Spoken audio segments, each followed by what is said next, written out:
नमस्कार दोस्तों, मैं साक्षी गुप्ता जो कि आज की डेट में बीए मीन्स ग्रेजुएशन वो भी कंप्लीट कर चुकी है, 12th तक की पढ़ाई भी कंप्लीट कर चुकी है, एलएलबी की पढ़ाई भी कंप्लीट कर चुकी है और साथ ही साथ स्टेट का जो लाइसेंस लेते हैं, स्टेट बार काउंसिल का जो लाइसेंस लेते हैं वो भी ले चुकी है और ऑल इंडिया बार का एग्जाम भी निकाल चुकी है और अप्रॉक्सीमेटली सारा आंसर की चेक कर चुकी है। वो पास हो रही है अच्छे नंबर से, सर्टिफिकेशन आ जाएगा।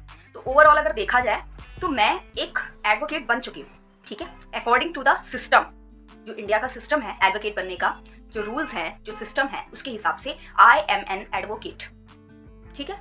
परमानेंटली एक बन चुकी हूँ अप्रॉक्सीमेटली, मोटा मोटी आप लेके चलो, बस एक वो सर्टिफिकेट आने का, वो कागज का टुकड़ा आने का देर है। 1.5 साल मतलब कि आप बोल सकते हैं कि 2023 अगस्त मंथ में मेरा आ गया था रिजल्ट एलएलबी का। तो उसके बाद से ही मैं लगातार कोशिश कर रही थी कि मैं किसी ना किसी के थ्रू कोर्ट को समझूं, कोर्ट को जानूं, भारत की न्याय व्यवस्था को समझूं कि काम कैसे होता है। तो कभी किसी सीनियर को पकड़ती थी मैं, कभी किसी सीनियर को पकड़ी। पहले तो बिलासपुर में एक सीनियर के साथ काम की, जितना भी कुछ दिन ही काम की मैं उनके साथ, और उसके बाद फिर मैं दिल्ली आई। दिल्ली में भी मैंने 1-2 सीनियर्स के साथ, 2-3 सीनियर्स के साथ मैंने एक्सपीरियंस लिया। अब मुझे फाइनली, और क्योंकि मेरे फादर भी एडवोकेट रहे हैं, मेरे दादाजी भी एडवोकेट रहे हैं, तो मैं कोर्ट की दुनिया से बहुत ज़्यादा अनजान लड़की नहीं हूँ। मुझे कोर्ट के बारे में बहुत अच्छी जानकारी है। प्लस साथ ही साथ हमारे अपने जीवन में कुछ ऐसी घटनाएं हुई हैं जो कि बताने में भी बहुत शायद मुझे तकलीफ हो, पर परिवार की तरफ से ही कुछ ऐसी परेशानियां हमारे लिए बहुत जेनरेट हुई, जिससे कि मुझे ऐसा फील हुआ कि कोर्ट का जो सिस्टम है वो एक ऐसा इंसान जो कि परेशानी झेल रहा है उसके लिए किसी काम का नहीं है। कोर्ट, मुझे ऐसा लगता है कि कहने भर का सिर्फ एक न्यायपालिका है, लेकिन असल मायने में न्याय तो मोस्ट ऑफ द पीपल्स को मिल ही नहीं रहा है। कोर्ट पहुंचना ही अपने आप में एक बहुत लग्जरी चीज हो गई है। एक जो आम इंसान है, जो कि परेशान है, डरा हुआ है चारों तरफ से, जिसके पास पैसों की कमी है, उस इंसान के लिए कोर्ट का एक्सेस इतना आसान नहीं है। बना तो दिया गया है फ्री लीगल एड करके कि आपको फ्री कानूनी सेवा है, लेकिन असलियत में उस फ्री कानूनी सेवा के नुकसान क्या होते हैं वो उस इंसान की आत्मा जानती है, जिसका विपक्षी दल का आदमी पैसे देकर अपने कानून के जितने भी उसके काम है करवा रहा होता है।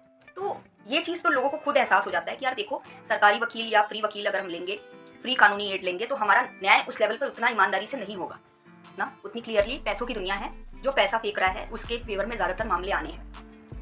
तो इस तरह की चीज़ें कहीं ना कहीं, मतलब बहुत सारी चीज़ें, इतनी पढ़ाई करने के बाद अल्टीमेटली आज मुझे इस पॉइंट पर आकर एहसास हो रहा है कि मेरा अल्टीमेट गोल क्या था। मेरा अल्टीमेट गोल ये था कि मैं देश में एक ऐसी न्याय व्यवस्था स्थापित करूं जिससे सबके साथ न्याय हो।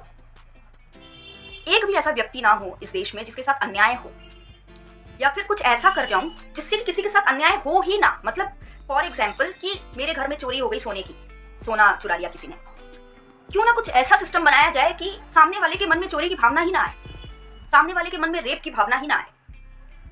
हमें गुनाह क्रिएट ही क्यों करने हैं? हम गुनाह को अगर क्रिएट होने से ही रोक दें तो यहाँ कोर्ट भी खत्म हो जाए और हमें किसी न्याय व्यवस्था की जरूरत भी ना पड़े। या फिर हम लोगों का दिमाग इतना डेवलप कर दें कि लोग अपना खुद का न्याय खुद ही कर लें, बिना किसी भी तरह का गलत तरीका अपनाए बगैर। या फिर कोर्ट को इतना सशक्त बनाए कि वो कम समय में बेस्ट से बेस्ट न्याय कर सके। कोर्ट में बहुत कमियां हैं। मेरा दिमाग हमेशा आउट ऑफ द बुक सोचा है, आउट ऑफ द सिलेबस सोचा है। बचपन से मैं ऐसी थी।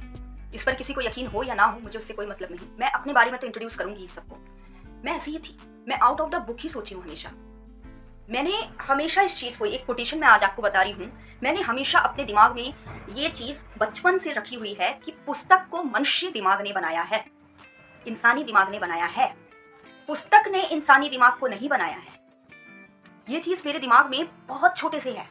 जब भी मैं पुस्तक को देखती थी और मुझे ऐसा लगता था कि मैं कितनी गधी हूँ यार, मुझे ये बुक क्यों नहीं समझ में आ रही, तो अंदर से मेरा एक छोटा सा आवाज आता था, एक छोटी सी आवाज आती थी, बहुत दबी दबी सी।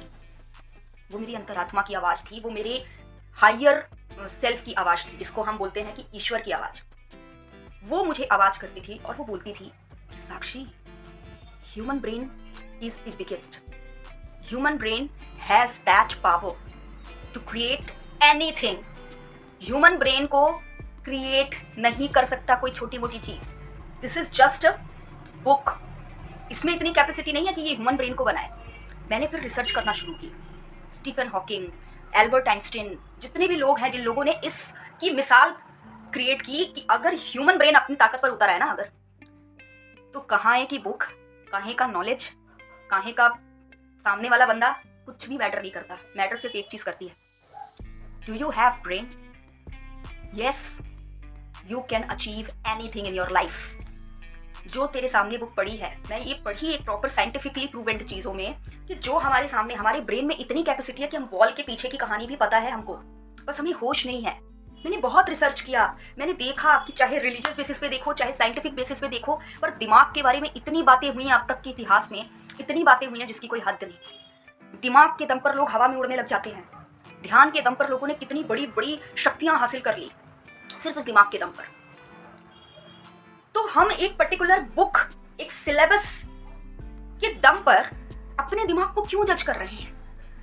क्यों उसके दम पर हम अपने दिमाग का आकलन कर रहे हैं कि क्या इस बुक को पढ़कर, इस सिलेबस को पढ़कर तुम्हारे कितने परसेंटेज आए? 70% आए, 80% आए, 100% आए? अरे 100% आए तो तुम तोप चंद। तेरे कितने आए भाई? 50% आए तो तू गधड़ा नंबर 1।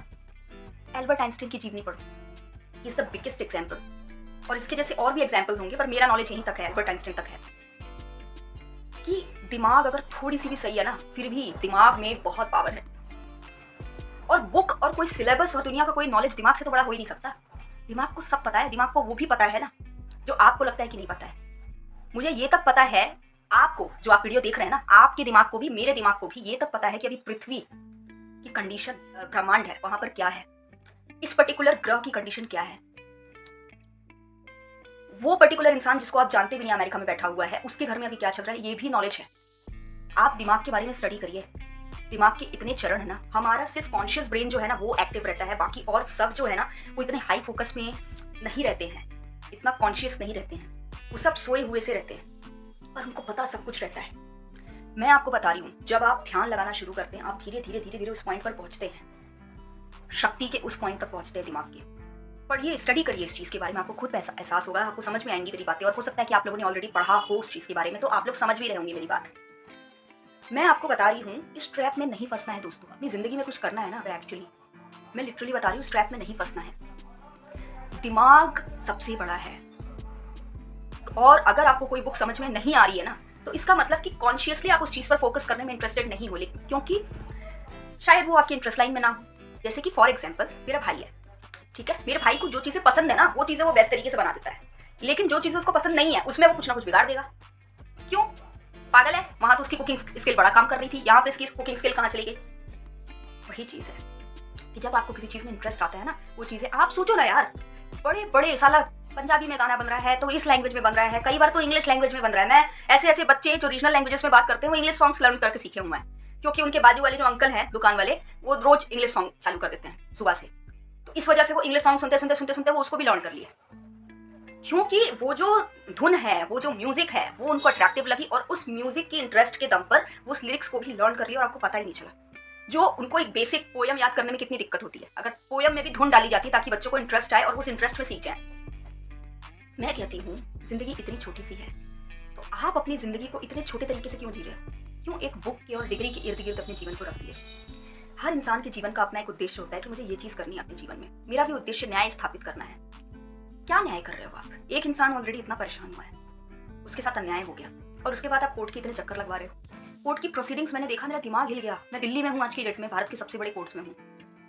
मुझे लगा कि मैं क्या करूँ, सिर्फ दुनिया को ये दिखाने के लिए कि मैं कितनी बड़ी तोपचंद हूँ। देखो फाइनली मैं वकील हो गई, मैं ये हो गई, मैं फला हो गई, मैं ढिमका हो गई। सिर्फ इस चीज को दिखाने के लिए मैं अपना उद्देश्य भूल जाऊं। मेरा अल्टीमेट उद्देश्य क्या है? दुनिया को सुकून प्रदान करना, दुनिया को उस पॉइंट तक पहुंचाना जहां उसके साथ अन्याय होना ही बंद हो जाए। न्याय के लिए दरवाजा खटखटाने की नौबत ही ना आए उसको, उसे अपनी शक्ति का पता चल जाए। सोचो, जो दिमाग इतना ताकतवर है कि कुछ भी नियंत्रित कर सकता है। पढ़ो, स्टडी करो, दिमाग के दम पर लोगों ने कितनी दुनिया जीती है। गौतम बुद्ध से लेकर सबके बारे में स्टडी करो। जिस दिमाग में इतनी काबिलियत है, क्या उस दिमाग में इतनी कैपेसिटी नहीं होगी कि वो कुछ रोक सके? आप इस चीज को समझो कि चाहे शिव जी हो, चाहे हनुमान जी हो, ये सब एक एनर्जी है। वो एनर्जी जिसमें बहुत ताकत है। हनुमान जी को बल की एनर्जी बोली जाती है, हिम्मत की एनर्जी बोली जाती है, ब्रेवनेस की एनर्जी बोली जाती है। इसलिए कहते हैं ना, भूत पिशाच निकट नहीं आवे, महावीर जब नाम सुनावे। तो he is not any person, he is energy. हम ब्रेवनेस की एनर्जी, हनुमान जी का नाम लिए मतलब ब्रेवनेस की एनर्जी की बात कर रहे हैं ना। हमें ब्रेवनेस की एनर्जी चाहिए। जब भी हमारे अंदर डर पैदा हो तो उस ब्रेवनेस की एनर्जी का ध्यान करो। शिव जी की बात कर रहे हैं तो काल भी उसका क्या बिगाड़ सके, जो खुद महाकाल हो। ठीक है, तो यहाँ पर क्या आता है कि कितनी भी बड़ी प्रचंड मुसीबत आ जाए, महाकाल जो एक एनर्जी है, एक ऐसी पावरफुल एनर्जी है जो बड़े से बड़े काल को काटते हैं। His energy is not any person or human being. और एनर्जी हर जगह एग्जिस्ट करती है। जैसा हमारा थॉट होगा, फीलिंग होगी, वैसी एनर्जी होगी। कुछ लोगों की महादेव सुनते हैं, कुछ लोगों की नहीं सुनते हैं, क्योंकि उनके अंदर बिलीव की कमी रहती है। जो पूरी श्रद्धा और विश्वास से जाता है उसकी दुआ पूरी हो जाती है, जो नहीं जाता उसकी दुआ नहीं पूरी होती। अल्टीमेटली ध्यान से बैठ के देखो, रिलीजन्स की भी कहानी देखो और साइंटिफिक लेवल पर भी देखो, अल्टीमेटली गाड़ी एक ही जगह पर आकर रुक रही है, वो है श्रद्धा एंड सबूरी, संतोष और विश्वास। ये है तो एक मुस्लिम को अपने अल्लाह के थ्रू भी बहुत कुछ मिल रहा है, ये है तो एक ईसाई को अपने जीसस के थ्रू भी बहुत कुछ मिल रहा है, ये विश्वास है तो एक हिंदू को अपने भगवान की तरफ से भी बहुत कुछ मिल रहा है, और ये है तो एक नास्तिक व्यक्ति को डायरेक्टली यूनिवर्सल पावर के थ्रू भी बहुत कुछ मिल रहा है। किसी भी रूप में मानो, पर ultimately if you will not believe on that particular thing which you really wanted in your life, you will never achieve your favorable life. Ultimately believe तो ब्रो करना ही है, चाहे तुम मुस्लिम बनकर करो, चाहे तुम हिंदू बनकर करो, चाहे तुम ईसाई बनकर करो, चाहे तुम जैन बनकर करो, चाहे तुम फारसी बनकर करो, चाहे तुम किसी भी तौर पर करो। विश्वास तो भैया जी करना पड़ेगा। विश्वास नहीं करोगे उस एनर्जी पर जो आपका भला कर सकती है, तो आप अपने जीवन में वो चीज पा ही नहीं सकते जो आप पाओगे, जो आप पाना चाहते हो। आपको उस चीज पर अटूट विश्वास रखना पड़ेगा। रखो ये अटूट विश्वास, फिर देखो किसी की हनुमान जी पूरी कर दे रहे हैं दुआ, किसी की शिव जी कर दे रहे हैं, किसी की दुर्गा माता कर दे रही है। सबके अपने अपने बिलीफ हैं। किसी से जाके पूछो तो बोले अरे हनुमान जी की स्तुति करो, देखो जीवन में कुछ नहीं होगा तकलीफ। कोई बोलता है शिव जी को मानो, फिर देखो। कोई बोलता है साईं बाबा को मानो, फिर देखो। ये सब बिलीफ सिस्टम का खेल है। उसका बिलीफ सिस्टम साईं बाबा पे बहुत तगड़ा काम किया, इसलिए वो साईं बाबा को माना। उसका बिलीफ सिस्टम शिव जी पर बहुत तगड़ा काम किया, वो शिव जी को माना। उसका बिलीफ सिस्टम अल्लाह पे बहुत तगड़ा काम किया, तो अल्लाह को माना। उसका बिलीफ सिस्टम जीसस पे बहुत तगड़ा माना, ठीक है, तो वो वहां पर काम किया। तो उस पर्टिकुलर चीज को देखकर मुझे ये समझ में आता है कि जब बिलीफ सिस्टम ही सब कुछ है, इसी वजह से तो देखना ना, कई लोग वैष्णो देवी जाते वक्त मर जाते हैं एक्सीडेंट में। पूजा करने जा रहे बेचारे, किसी का मर्डर करने नहीं जा रहे। और कई लोग ससुरे दारू पीकर क्लब जा रहे हैं दिल्ली की सड़कों पे, और फिर भी घंट उनका कुछ नहीं हो रहा, मजे से आ जा रहे हैं। कई लोग दाऊद इब्राहिम बनकर जीवन के अच्छे सुख उठा ले रहे हैं। कई लोग बेचारी पूरी जिंदगी ईमानदारी से निकालने के बाद भी इतना भुगत रहे हैं। यूनिवर्स को, उस महाशक्ति को नहीं समझ में आता कि कौन अच्छा है कौन बुरा है। उसको सिर्फ एक लैंग्वेज समझ में आती है, can you believe on it completely? Can you believe? If you can believe then you can achieve, then I will give you, otherwise मुझे माफ करना, मैं आपकी मदद नहीं कर सकता। शिव जी की तरफ से भी यही कहना है, हनुमान जी की तरफ से भी यही कहना है, अल्लाह की तरफ से भी यही कहना है, जीसस की तरफ से भी यही कहना है, दुनिया के जितने भी मान्यताएं वाले भगवान हैं उन सब की तरफ से यही कहना है। तो मेरी बात समझने की कोशिश करो, जब बिलीफ सिस्टम ही सब कुछ है तो फिर ये चल क्या रहा है? कोर्ट कचहरी, भागना दौड़ना, ये पट्टा वो पट्टा, ये एग्रीमेंट वो एग्रीमेंट, ये सिविल सूट, ये फला ये ढमका, ये कागज ये नोटिस, चल क्या रहा है ये? फिर सीधी सी चीज है ना, अपने कॉन्शियसनेस पर नजर रखो, फोकस करो कि तुम्हारा दिमाग अट्रैक्ट क्या कर रहा है। सीखो, जीवन की असली कला सीखो, जीने की असली कला देखो, ध्यान से देखो कि कहीं कुछ गलत तो अट्रैक्ट नहीं कर रहा, कहीं कल मेरा मर्डर तो अट्रैक्ट नहीं कर रहा मेरा दिमाग, या मेरे बेटे का मर्डर तो अट्रैक्ट नहीं कर रहा कल मेरा दिमाग। नोटिस करो, अपने दिमाग को उतने हाई कॉन्शियस स्टेट तक ले जाने के तरीके देखो। एक से एक यूट्यूब में बड़े बड़े वीडियोस पड़े हैं जहां पर लोग टेक्निक सिखा रहे हैं कि किस तरीके से आप अपने जो फीलिंग्स हैं उनको कंप्लीटली पॉजिटिव कर सकते हो, अपने थॉट्स को कंप्लीटली पॉजिटिव कर सकते हो, अपना बिलीफ सिस्टम कंप्लीटली पॉजिटिव कर सकते हो, कौन कौन से तरीके अपना सकते हो। आप देखो, मैं कुछ एग्जाम्पल्स आपको देती हूँ। बीके शिवानी का आप देखिए, बीके शिवानी जो है उनका आप देखिए, शुरुआत आप वहां से करिए। फिर उसके बाद और भी कितने फॉरेन लेवल पर भी कितने सारे लोग हैं जो सिखा रहे हैं जीवन की असली कला, बिलीफ सिस्टम को कैसे चेस किया जाए, कैसे अपने अंदर स्टैब्लिश किया जाए एक पॉजिटिव बिलीफ सिस्टम। आप देखिए, उसको पता करिए कि कैसे करना है, उस पर काम करिए, उस पर अपनी मेहनत लगाइए। देखिए, आपके साथ कोई घटना होने से पहले ही आपको पता चल जाएगा कि ये चीज होने वाली है, मुझे रोकना है यहाँ पे अपना बिलीफ सिस्टम। क्यों जाना है कोर्ट? क्यों फोड़ना है अपना सर? क्यों ना हम कोर्ट में काम करने की जगह कोर्ट को बंद कराने के बारे में सोचें। इसलिए नहीं कि लोगों में खलबली मच जाए, इसलिए ताकि लोगों को जरूरत ही ना पड़े। लोगों को उस पॉइंट तक हमको पहुंचाना है जहां पर लोगों को कोर्ट की आवश्यकता ही ना हो। लोग अपनी लाइफ को खुद कंट्रोल करने की कैपेसिटी क्रिएट कर लें, जो कि उनमें ऑलरेडी है, बस वो अवेयर हो जाए उस चीज को लेकर कि वो अपनी लाइफ खुद कंट्रोल कर सकते हैं। क्यों हमें लगता है कि हमें किसी के सहारे की जरूरत है? क्यों? हमें किसी के सहारे की जरूरत नहीं है, हमें सिर्फ एक ही व्यक्ति के सहारे की जरूरत है, वो जो इस दुनिया का सबसे बड़ा दाता है, वो महाशक्ति, वो एनर्जी जो सिर्फ एक सिद्धांत पर काम करती है, and that is belief, belief, belief. If you will believe on it, then you can achieve it. Then you will achieve it. सिर्फ और सिर्फ उसी महाशक्ति की आवश्यकता है। ईश्वर ने हमको सर्वगुण संपन्न बनाकर भेजा है, एक तगड़ा दिमाग दिया है, सारा सिस्टम। आपको किसी भी चीज का रेंट पे करने की जरूरत है इस दुनिया में? अपने शरीर के अंदर की कोई रेंट पे नहीं करना, आपको कुछ नहीं करना। कई बार लोग कितने कितने भूखे रहते फिर भी जी जाते हैं, सिर्फ क्योंकि उनको अलाइनमेंट पता है ना। कहते हैं दिमाग को अपने उस हायर सेल्फ तक लेकर चले जाओ। दिमाग सालों सालों तक भूखा रह जाता है, मतलब शरीर। देखे होगे बहुत सारे महापुरुषों के बारे में सुने होंगे आप, जिसमें आपने देखा होगा खाना पीना सब त्याग दिया उन्होंने, ध्यान में लगे रहे, उनकी बॉडी फिर भी सर्वाइव कर रही है। ईश्वर ने हमको इतनी कैपेसिटी दी है, इतनी कैपेसिटी दी है, I am telling you guys, इतनी कैपेसिटी कि अगर हम इसको सही तरीके से उपयोग करें, हमें किसी चीज की आवश्यकता नहीं है इस धरती में, किसी चीज की आवश्यकता नहीं है। हम पूरा का पूरा ब्रह्मांड हैं, हम मनुष्य, हर एक सिंगल मनुष्य पूरा का पूरा ब्रह्मांड है। सब कुछ जुड़ा हुआ है, कुछ भी अलग नहीं है, सब कुछ अलाइंड है। और सबसे पावरफुल चीज हमारे पास जो है ना, दैट इज ब्रेन। और इस ब्रेन को इतना तुच्छ बना दिया है हम लोगों ने अपनी दुर्बुद्धि के कारण, क्योंकि हम इस दुनिया में आते हैं, हमारे सामने बहुत सारे अंडू झंडू लोग आकर हमको एक नया बिलीफ सिस्टम सिखाते हैं। Stop this, stop this. हमारी जिंदगी में कोई भी अन्याय अपने आप नहीं हो सकता है, उसे हम अपने बिलीफ सिस्टम के द्वारा क्रिएट करते हैं। फिर उस अन्याय के होने के बाद न्याय की खोज में अपने आप को परेशान करते हैं, एक लूप में घूमते रहते हैं, घूमते रहते हैं, घूमते रहते हैं, और हम खत्म हो जाते हैं एक दिन। फिर हम अपनी जिंदगी के हर एस्पेक्ट को अच्छा बना सकते हैं अपने पॉजिटिव बिलीफ सिस्टम के द्वारा। मुझे 10 साल हो गए सच्चाई को जाने हुए, मैं खुद इस लूप से नहीं निकल पा रही थी। आज फाइनली मैं इस पॉइंट पर पहुंची हूँ जहां मुझे ऐसा लगता है कि मैं अगर दुनिया को ये सिखा सकूं कि वो अपनी खुद ही खुद की मदद कैसे कर सके, वो खुद ही खुद की मदद कर ले, अगर मैं दुनिया को ये सिखा सकूं, तब मेरा जीवन धन्य है। क्या करूंगी मैं कोर्ट में जाके?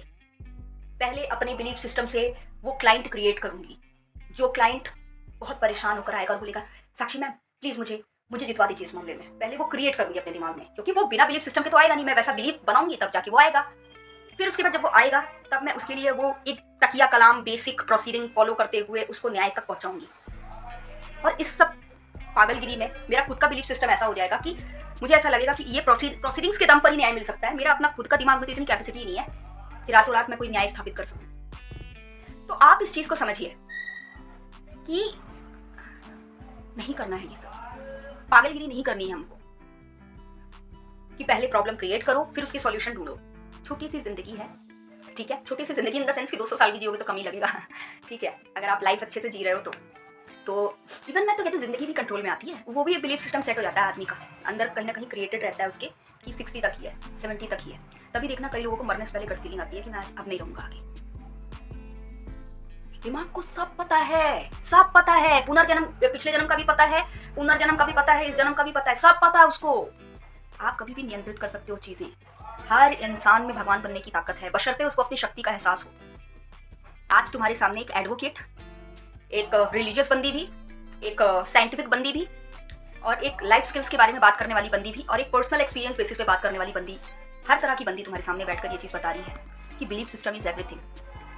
अगर आप बिना बिलीफ के दुनिया के कितने भी बड़े डॉक्टर के पास चले जाओ, अगर आपको विश्वास नहीं है ना कि डॉक्टर मेरा इलाज कर सकता है, वो नहीं कर पाएगा।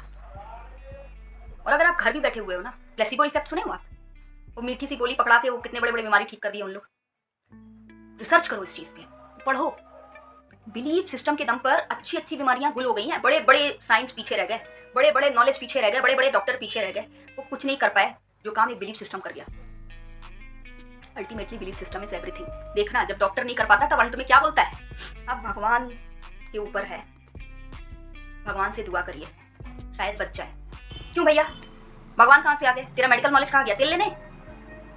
जब घूम फिर कर तेरे को भगवान पे ही आना था मेरे भाई, तो फिर हम लोग पहले ही भगवान के पास चल देते। इधर पे इतना सर क्यों फोड़े? क्योंकि हम अखंड मूर्ख हैं। तो इसलिए मैं कह रही हूँ, सब बोलना जितना आसान है उसको इम्प्लीमेंट करना में भी शायद बहुत डिफिकल्ट हो कुछ लोगों के लिए। लेकिन डरना नहीं है और आज से इस चीज़ को दिमाग में रखना है कि हमें किसी लूप में नहीं फंसना है। हमें अब अपने दिमाग पर काम करना है। हमें अब इस चीज़ पर फोकस करना है कि हमारे लिए सबसे ज़्यादा इंपॉर्टेंट क्या है। पहले उस चीज़ को अट्रैक्ट करो और उसके बाद अपनी ज़िंदगी में वो करो जो आपको एक्चुअली करना चाहिए। तो पहले तो आपको अपना बिलीफ सिस्टम इस चीज़ पर निर्धारित करना पड़ेगा कि मेरे पास पैसा है, पैसा है, पैसा है, पैसा है। आप टेक्निक सीखो। आप अगर बोलोगे मुझे कमेंट पर बताइएगा आप लोग कि मैं आपको इस मंजिल तक पहुंचने में कैसे मदद कर सकती हूँ, जहां पर आप पूरी तरीके से अपने दिमाग का यूज करके अपना जीवन अच्छा कर सकें। आपकी फाइनेंशियल, आपकी रिलेशनशिप लाइफ, आपका करियर लाइफ, सब कुछ अकॉर्डिंग टू द यूनिवर्स चले, अकॉर्डिंग टू द ब्रह्मांड के नियम चले। ठीक है, आप पूरी तरह फ्री रहें, आपको पता रहे कि आपके अगले पल क्या होने वाला है, आपकी दिमाग की शक्ति का संपूर्ण उपयोग कर सके। उन सब चीज़ों में आपको जो भी मदद चाहिए वो आप पूछिए कमेंट सेक्शन में। मैं आपको हर तरह से जवाब दूंगी, हर तरह से मदद करूंगी। कोई अगर अच्छी वीडियो का लिंक होगा तो मैं वो भी दे दूंगी, पर आप कमेंट सेक्शन में पूछिए और मेरी इस बात पर थोड़ा समझने की कोशिश करिएगा। मुझे लगता है मेरा इतना वीडियो ही बहुत इनफ होगा आपको और बड़े लेवल पर समझने के लिए चीज़ों को, क्योंकि दिमाग तो आपके पास भी वही सेम। ठीक है, तो इसलिए आज के लिए बस इतना ही। वीडियो अगर पसंद आया हो तो वीडियो को लाइक कर लीजिएगा, चैनल को सब्सक्राइब कर लीजिएगा, क्योंकि अब मैं आपको इस तरह के पॉइंट तक पहुंचने के लिए जहां पर आप ही अपनी जिंदगी के संपूर्ण मालिक हो।